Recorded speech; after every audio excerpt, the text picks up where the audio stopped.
काल हूं, शाश्वत, अविनाशी, त्रिकालदर्शी। रावण के अत्याचार से तीनों लोकों में त्राही त्राही मच जाती है।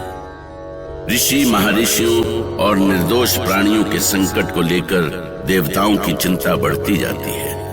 विष्णु महेश के साथ नारद, वरुण, इंद्र और वायु सभी देवता प्रजापति ब्रह्मा के पास आते हैं। रक्षा करे चतुरानन, रक्षा करे परमपिता। आंखें खोलिए ब्रह्मदेव, आंखें खोलिए। आप मौन क्यों हैं ब्रह्मदेव? क्या त्रिभुवन की कोई चिंता नहीं है आपको? क्या रावण के हाथों सृष्टि का अंत हो जाएगा? लंकापति रावण के अत्याचार से तीनों लोक संकट में हैं। देवता और ऋषि महर्षि त्राही त्राही कर रहे हैं। हाँ परमपिता, यदि समय रहते कोई निर्णय नहीं लिया गया तो इंद्रलोक पर तो रावण का अधिकार होगा ही। देवलोक का अस्तित्व भी संकट में पड़ जाएगा। लगता है कि परमपिता समाधि की स्थिति में है।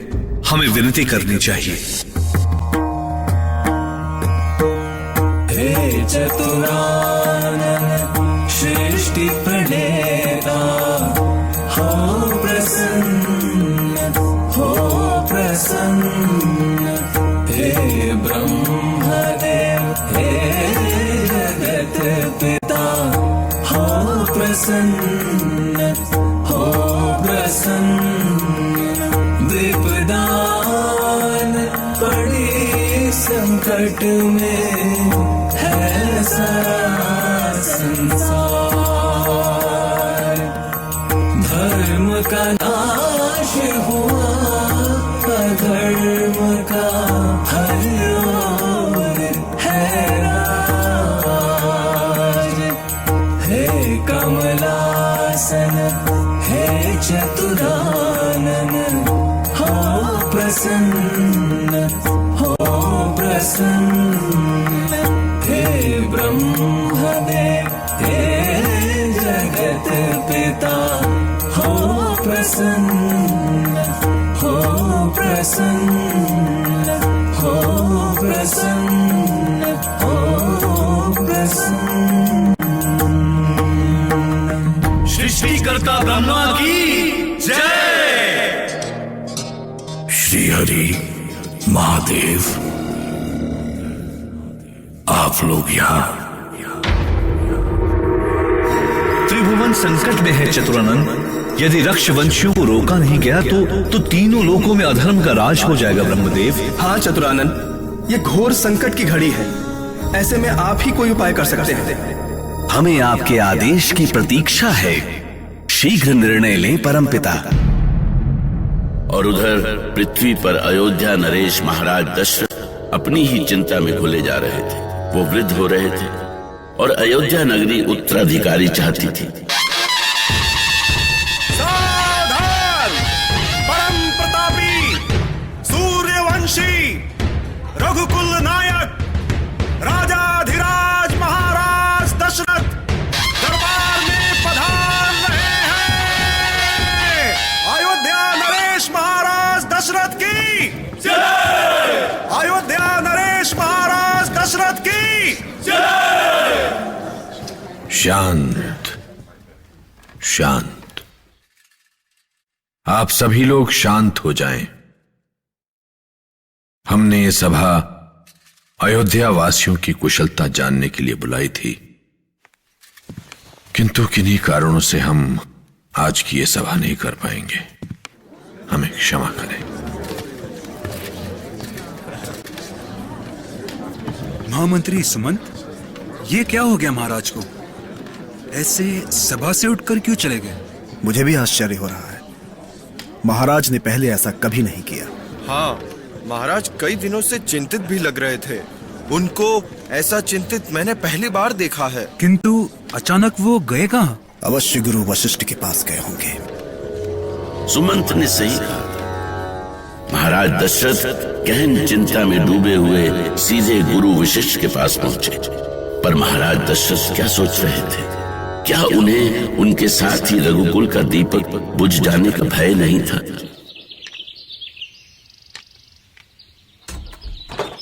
गुरुदेव वशिष्ठ को दशरथ का प्रणाम स्वीकार हो।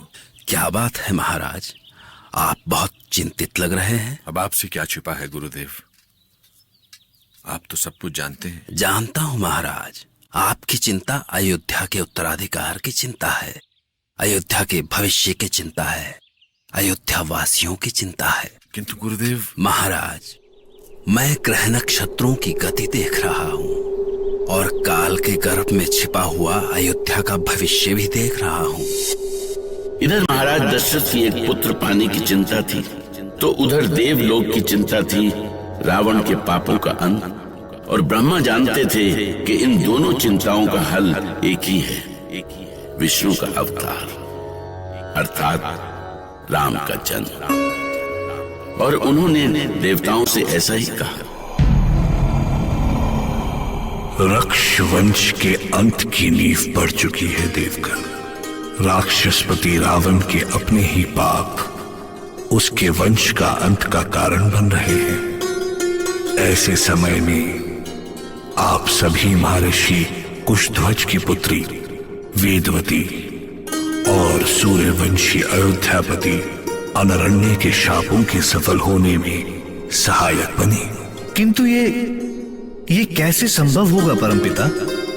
विधान के अनुसार आपको वेदवती और अनरण्य के शापों की रक्षा करनी होगी।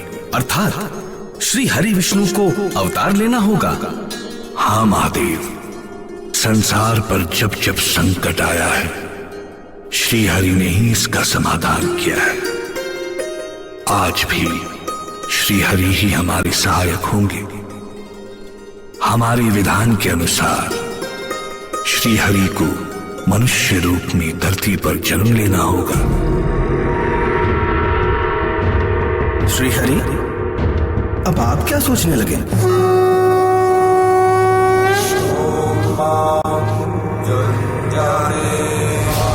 सोचना क्या है? विधि के विधान को कौन मिटा सकता है? परमपिता ने मुझे धरती पर अवतार लेने को कहा है, तो मैं विष्णु सृष्टि को राक्षसों, असुरों और दैत्यों से मुक्त करते हुए रावण के पापों का अंत करने का वचन देता हूं। श्री हरि विष्णु की जय। शांत, आप सभी शांत हो जाएं।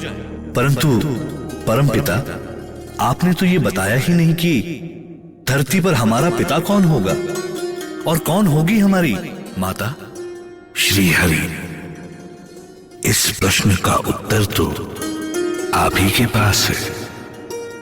स्मरण कीजिए, अनरण्य ने रावण को क्या श्राप दिया था? मेरे ही कुल में पैदा हुआ एक रघुवंशी तेरे राक्षस वंश का सदा सदा के लिए नाश कर देगा। ऐसा ही होगा परमपिता।